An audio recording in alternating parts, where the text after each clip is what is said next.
La sainte martyre Marine vécut sous le règne de l'empereur Claude. Elle était originaire d'Antioche et était la fille d'un prêtre idolâtre.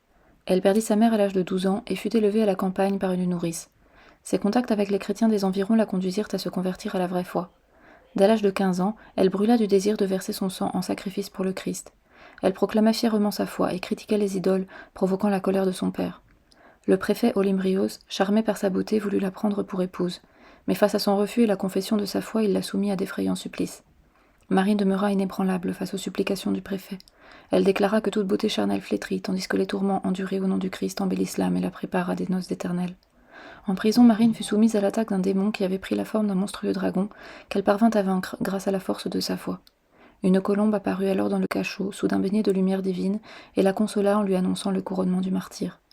Soumise à la torture, elle fut mise à nu, brûlée avec des torches, puis jetée dans une cuve profonde remplie d'eau, pieds et poings liés. La colombe apparut de nouveau et la sainte sortit délivrée de ses liens. Une croix lumineuse apparut au-dessus d'elle, et une voix céleste retentit. Viens, Marine, pour jouir du repos réservé aux justes. Cela provoqua la conversion de nombreux païens et la rage du préfet qui ordonna sa décapitation. Avant de rendre l'âme, elle supplia le Seigneur d'accorder la santé de l'âme et du corps à tous ceux qui auraient recours à son intercession.